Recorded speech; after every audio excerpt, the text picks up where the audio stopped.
you got kids, or friends, or relatives that have kids, you know, kids, those little people who haven't grown up to be unemployed yet. When you're a parent, you don't have much choice about what to do with them during the daylight hours when they're not at home watching TV, playing video games, or posting to their MySpace page. You have to send them to school so they can learn to follow the rules, how to fear authority, how to cower in the face of peer pressure, and how to experience increasing anxiety as testing day approaches and the time for procrastination diminishes.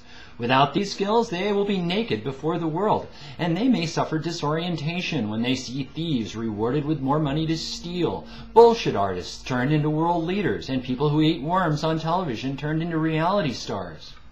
And as a parent, you accept all this. You go to work yourself, if you can find it, and entrust your children to a claque of people called teachers who quack like ducks and reward the best quackers with high grades in quacking and quack about how nice the quacking sounds when all the students quack in unison and how cacophonous it is when they quack randomly and out of order. You accept all this, and you even pay taxes and school bonds so the teachers won't go on strike and quack at you about how hard their jobs are and how mean kids are and how teachers just don't get any respect. But I tell you what you don't do. You don't expect your kids to come home and tell you that what they were taught in school today was how to strip. You particularly wouldn't expect it if you lived in a Mormon community like Safford, Arizona, where the largest business is a federal prison, and the nearest strip bar is probably 60 miles away in Tucson, across the street from the airbase. But that's what a couple of Safford parents discovered when their daughter came home from school one day a half dozen years ago. She was just 13 years old.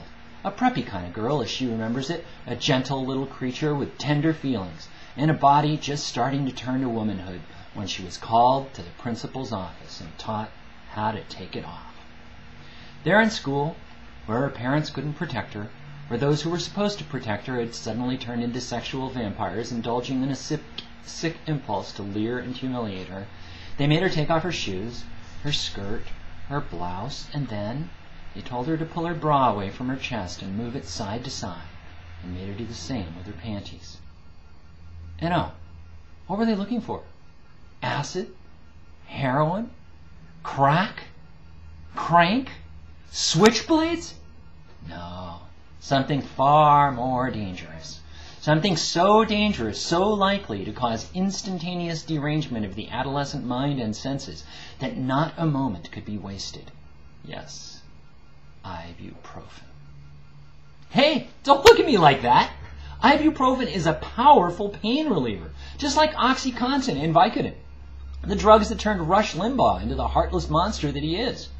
Why do you think people take pain relievers anyway? To numb themselves to the pain caused by injuring other people. It is hugely popular with bankers, politicians, bailout artists, and social vermin with inflamed consciences and headaches so big they just want to run away from their problems. So these Safford school administrators, they were combating an evil that might be too small for you to see, but they, being used to nipping trouble in the bud, were onto it early, protecting this young lady from herself and protecting her schoolmates from her. Never mind that they found no ibuprofen. The word got around. There was no way to hide your Advil stash from these stern enforcers of adolescent virtue. The good of the whole student body had to be considered. So when the young lady's parents sued, the state of Arizona fought back, through trial and appeal, and all the way up to the U.S. Supreme Court, which is where it is now.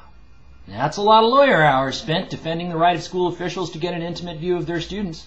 A lot of taxpayer dollars.